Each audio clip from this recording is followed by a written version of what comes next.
¿Qué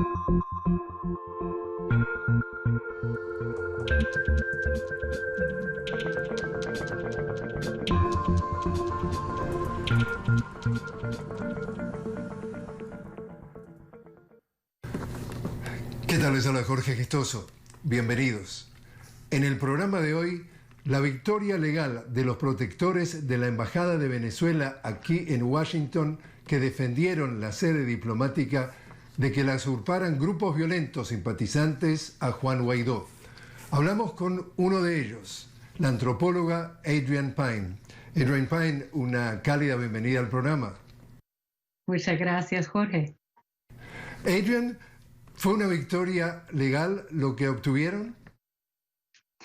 Sí, es una gran victoria. Estamos muy contentos todos porque eso demuestra que aún con todo el peso de la ley, del gobierno, intentando encarcelarnos, no pudieron, porque al final lo que hicimos fue defender la ley internacional y seguimos orgullosos de eso. Hicieron un acuerdo, es decir, llegaron a una situación en donde se logró justamente que la justicia tomara una decisión. ¿Cuál fue la decisión? Pues como sabe Jorge, tuvimos un juicio en febrero y ahí los miembros del jurado no pudieron llegar a un acuerdo, o sea que en inglés se dice un hung jury. Y así se queda en nulo. Básicamente, el gobierno tuvo de dejar el caso así o empezar de nuevo con el juicio, y hubo una tercera opción, ya que perdieron la primera vez y supieron que era probable que iban a perder si tomaran el costo y el esfuerzo de otro juicio. La tercera opción fue una negociación. Nosotros al final nos declaramos culpables de una infracción muy, muy pequeña que se llama incomodar. Básicamente incomodamos al Departamento de Estado. Es algo equivalente a un cargo en contra de quienes protestan y bloquean la acera. Entonces, es una infracción muy menor. Así que, aunque al principio quisieron meternos presos y nos estaban amenazando con una multa de $100,000 cada uno, ahora lo máximo que nos pudieron multar fue $750 cada uno y 6 meses de ¿cómo se dice? Probation, o sea, que nos están vigilando. Correcto. Tú, después del juicio, es decir, los que terminaron protegiendo la embajada, en principio fueron muchos y al final ustedes se quedaron siendo 4 después de esa sentencia, y ahora leo textualmente tus palabras porque tú dijiste: orgullosamente me declaré culpable de obstruir al imperialismo, al fascismo neoliberal y a la supremacía blanca, y continuaré apoyando al pueblo de Venezuela y defender a los blancos militares estadounidenses y de la violencia policial en mi país y en el exterior. Es decir, ¿estás orgullosa de lo que hiciste? Pues sí, para mí es lo mínimo que puedo hacer, ya viendo que es mi país que es culpable de tanto sufrimiento en todo el mundo, y ahora con las protestas que están brotando en todo el país, bueno, vemos que esa fuerza militar, ese imperialismo, esa violencia antidemocrática, obviamente también se maneja en nuestro país y es parte del mismo sistema violenta, imperialista. Y pues yo, como con el privilegio que tengo de tener mi ciudadanía estadounidense, de ser de clase media alta, de ser blanca, me tengo que solidarizar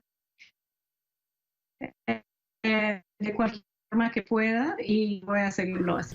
Bueno, justamente tú, además de esas palabras que yo cité, te dijiste también textualmente, y repito, Como dejó abundantemente, en particular la semana pasada, la mortal violencia de la policía militar en todo el país, ahora más que nunca tenemos que hacer ver los lazos inseparables de la violencia imperialista y la violencia contra la comunidad hispana, afroamericana e indígena aquí en Estados Unidos. No pensaría dos veces si tuviera de nuevo la oportunidad de arriesgar mi cuerpo frente a esa violencia racista que ha asesinado a tantos de mis amigos. Es decir, tú sientes un deber moral.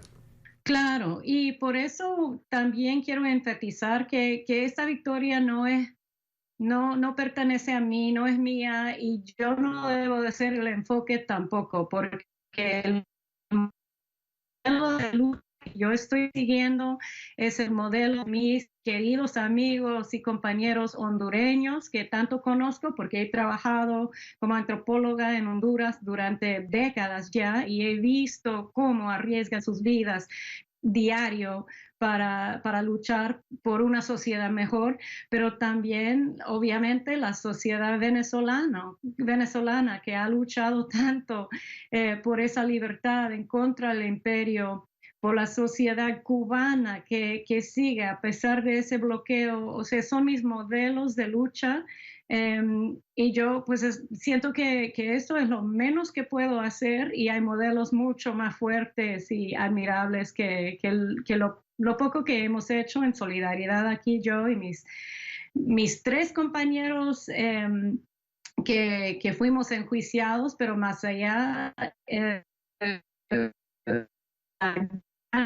el gran grupo en solidaridad que surgió para proteger la embajada, que fuimos pues cientos de personas.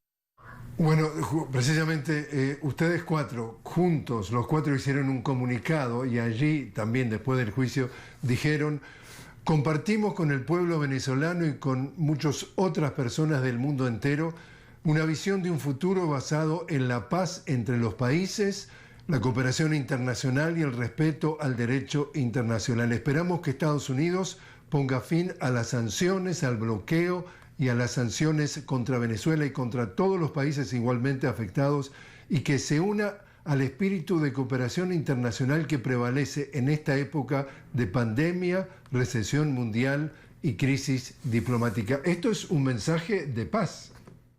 Es un mensaje de paz, pero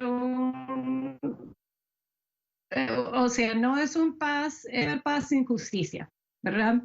Entonces, no es el movimiento no violento que dice a los que están protestando en Estados Unidos que esto no es la ruta porque están violentando el proceso. Más bien es un movimiento que queremos paz, pero queremos paz a través de justicia, a través de terminar con el imperio, a través de terminar con el mismo capitalismo, el neoliberalismo fascista que está destrozando el planeta, que desde el ecosistema del mundo hasta pues el racismo sistemático, todo eso se basa en un sistema de capitalismo ultraviolento y ya es hora de pararlo. Adrian, te invito a hacer una pequeña pausa. Estamos hablando con Adrian Pine, ella es antropóloga, ella era una de los 4 protectores de la Embajada de Venezuela que fueron llevados a juicio y que tuvieron una importante victoria legal al defender precisamente esa sede diplomática de grupos violentos que intentaban usurparla, grupos violentos simpatizantes de Juan Guaidó. Ya regresamos.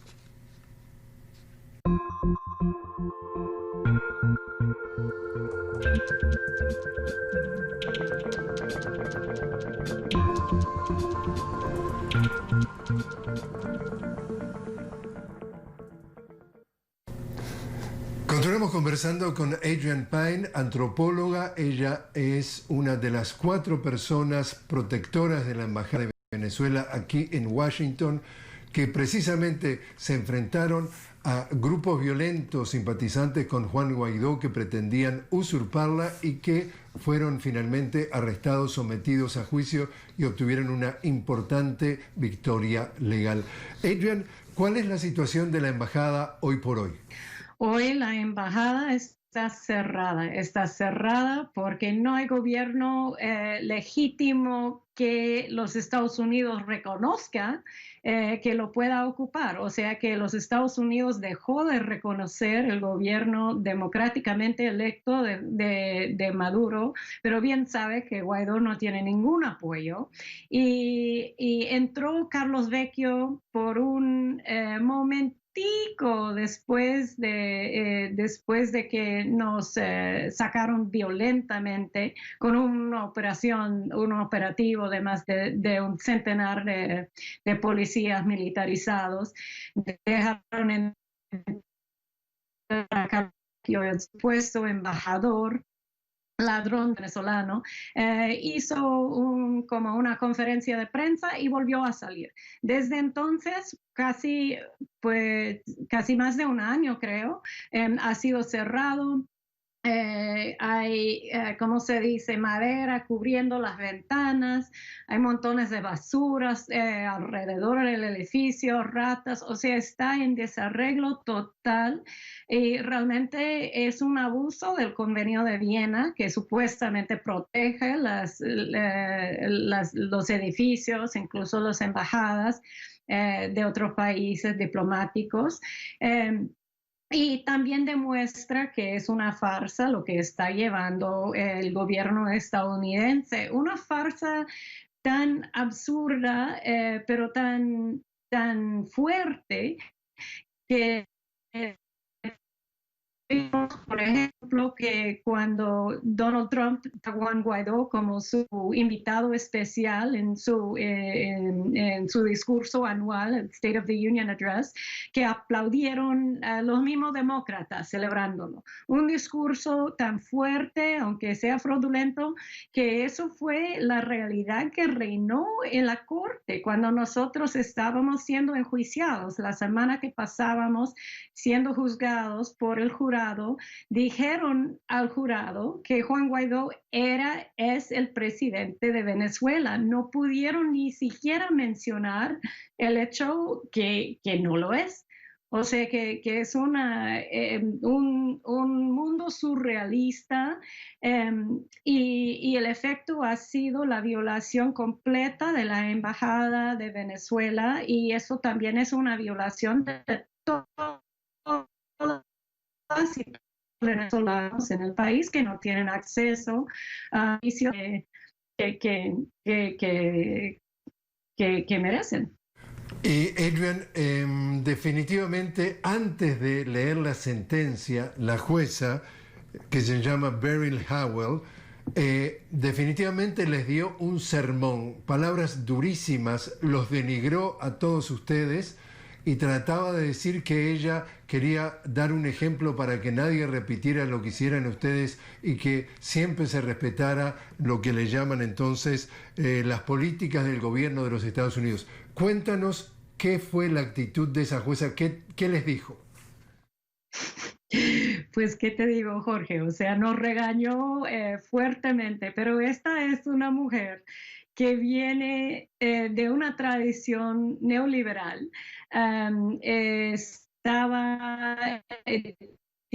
Tiene su puesto Obama, bien, fue un neoliberal de excelencia. Ella nos acusó de buscar atención para nosotros, de estar, o sea, no descartó por completo la posibilidad de que tuviéramos motivos más allá de nuestra propia fama. A mí me regañó por ser mala madre, porque yo tengo una hija. y no estuvo conmigo en la embajada, obviamente. Yo cuando lucho en solidaridad con los pueblos, lo hago por mi hija, precisamente porque yo quiero mostrarle que no se debe de ceder ante un régimen violento, imperialista. Yo quiero enseñarle que sí se puede luchar por un mundo mejor y que sí se puede lograr. Y ella está orgullosa de mí, pero por eso me regaló. Y nos dijo también que por nuestra propia educación, nivel de educación, que todos tenemos o doctorados o maestrías, y por nuestro privilegio de ser gente blanca con algo de dinero, que debería de ser peor la sentencia que si fuera otra persona. Dijo que estábamos abusando de nuestros privilegios, solidarizándonos con otros pueblos, con otra gente, utilizando como ejemplo las manifestaciones acerca de la violencia, policía en contra de gente negra, gente latina, gente indígena en este país. Pero es precisamente por nuestro privilegio que nosotros tenemos que ser los que tomemos esos riesgos, porque sabemos que esa violencia sería peor dirigido hacia otra gente. Ella también, irónicamente, dijo que la policía nos trató con delicadeza casi, cuando no podría ser más, o sea, cuando eso es mentira completa. Utilizaron una barra de 30 personas para, no sé cómo se dice en español, pero para destrozar la puerta de la embajada, cuando pudieron abierto la puerta de la entrada, que estuvo abierta.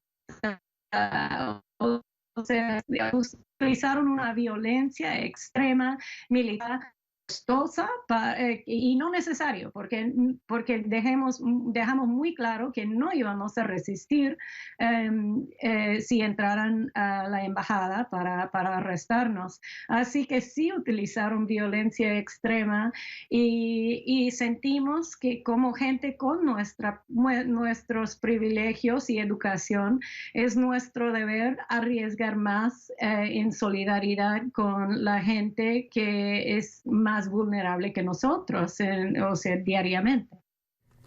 Adrian, a ustedes les cortaron el agua, les cortaron la luz, les cortaron la comida. En definitiva, nosotros como periodistas que estuvimos cubriendo precisamente esos eventos, vimos que era una especie de microcosmos, era la reproducción aquí en Washington, en la capital de los Estados Unidos, prácticamente de lo mismo que estaba sucediendo en Venezuela, en donde los asfixian, cortándole los suministros, las sanciones, no les dejan llegar la comida.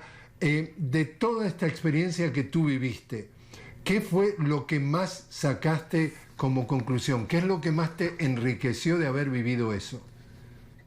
Pues creo que lo que señalas ahí, Jorge, es muy importante, porque, bueno, primero, yo no sufrí como un venezolano, no sufrí como un cubano, pero lo que sí es cierto es que, como mencionas, utilizaron las mismas tácticas que utilizan en contra de los pueblos venezolano, cubano, incluso del pueblo de Irán, con las sanciones, esas acciones unilaterales, violentos, que son una intención de matar la voluntad de democracia, bueno, de cambio de régimen, ¿verdad? Entonces ahí vemos una continuidad que no dejemos de olvidar en ningún momento, que la violencia, las tácticas, las estrategias del imperio en otros países son las mismas tácticas que utilizan para callar pueblos negros, pueblos indígenas, pueblos latinos en Estados Unidos y también gente que está actuando en solidaridad con esos pueblos, aunque tengamos el privilegio que teníamos. Así que nosotros estábamos listos para defender la Embajada de Venezuela de las fuerzas imperialistas de Estados Unidos. Habíamos almacenado comida,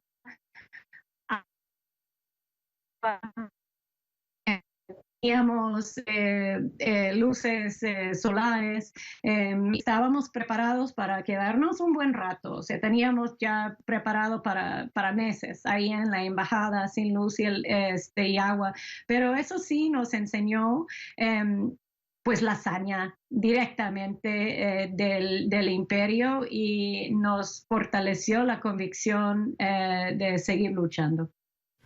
Adrienne, te invito a hacer una pequeña nueva pausa.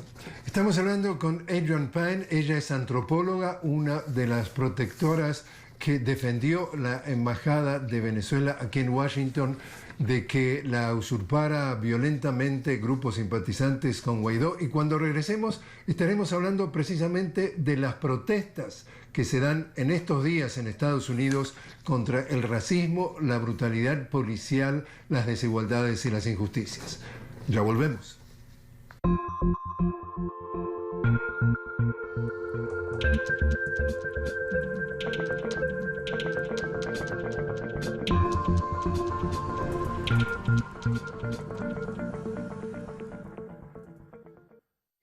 Continuamos conversando con la antropóloga Adrienne Pine sobre el futuro de estos movimientos sociales en los Estados Unidos que en las últimas 2 semanas han tenido manifestaciones por todo el país en reclamo de el fin del racismo, la violencia policial, las injusticias y todo tipo de reclamos de participantes de todas las edades, religiones y grupos sociales.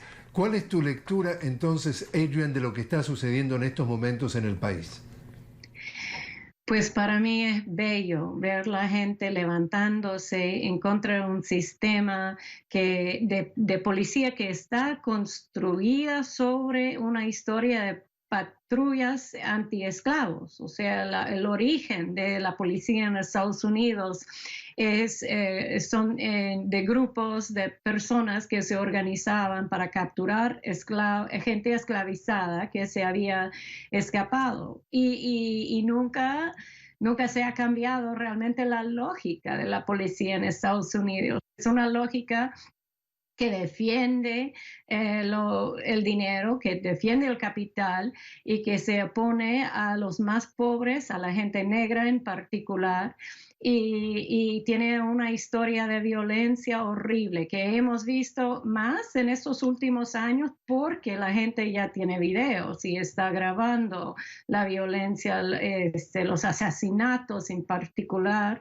de gente negra, que es algo que siempre ha pasado, pero ahora se está viendo pues más gráficamente, así como el asesinato de George Floyd hace ya 2 semanas por un policía supremacista blanca. Lo que estamos viendo es que esto es el modelo de policía que los Estados Unidos exporta a otros países, pero también el modelo de supremacismo blanco que es, por ejemplo, dentro de la policía estadounidense, pero también está dentro de todos los movimientos de derecha en Latinoamérica.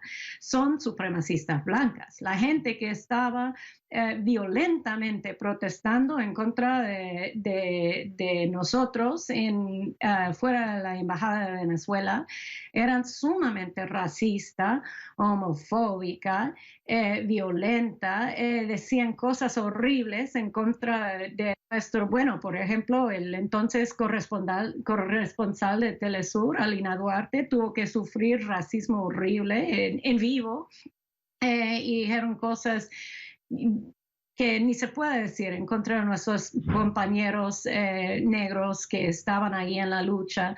Así que la violencia de esas protestas, y han sido violentas, viene únicamente de la policía. son protestas en contra de la represión policíaca y lo que ha provocado violencias en las protestas es represión policíaca. Entonces están demostrando precisamente que la razón que tienen lo que salen a la calle en este momento.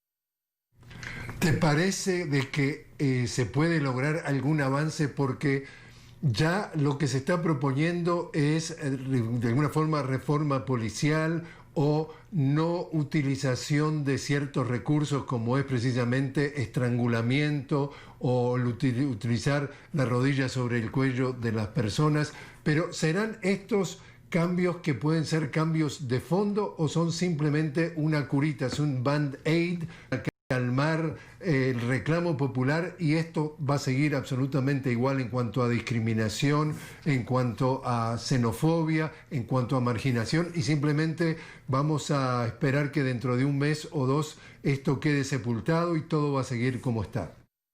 Pues eso es el debate que está en este preciso momento, pues moviéndose muy rápidamente y muy interesante, porque hay quienes dicen que lo que se necesita es reforma y hay quienes dicen que se tiene que abolir por completo la institución de la policía, también así como las prisiones, porque no se pueden reformar por su misma historia. Entonces, eso es el debate que estamos viendo. Hay muchos demócratas pues, que dicen que hay que reformar, hay que dejar de matar a tanta gente, ¿verdad? Pero realmente sí, el problema es que están matando gente y únicamente reformando, únicamente se va a matar menos gente, pues tal vez se tiene que terminar con la policía por completo. Y eso precisamente es lo que ha dicho el Consejo de la Municipal. Ciudad. Exacto, municipal de Minneapolis. En Minneapolis, exacto. Entonces, ellos, la mayoría de la gente ¿cómo se llama?, del Consejo de la Ciudad, ha votado a favor de abolir la policía, de terminar con la policía de esa ciudad, que es un paso radical, pero bienvenido para la gente, en particular los grupos negros anticapitalistas que por muchos años han estado exigiendo precisamente eso, diciendo que la policía no se la puede reformar, que se tiene que construir otro modelo totalmente distinto para apoyar a las comunidades y para no criminalizar a la gente más vulnerable. Y por último, entonces, si nos quedan menos de un minuto, Adrienne, ¿quién gana las elecciones? ¿Quién gana las elecciones presidenciales de noviembre? De las elecciones, pues a saber, porque Joe Biden es autor de la ley que ha más criminalizado a la gente negra, es un racista total, es violador, como ya sabemos, es poco peor que Donald Trump, o sea, mucha gente los ven como la misma cosa, ¿verdad? Entonces, pues ya que hicieron trucos feos para sacar a Bernie Sanders, que era la esperanza de mucha gente de izquierda, ahora eso es lo que están viendo, el levantamiento del pueblo. Y de las elecciones, pues a saber. Adrienne Pine, muchísimas gracias por haber estado con nosotros. Gracias, Jorge.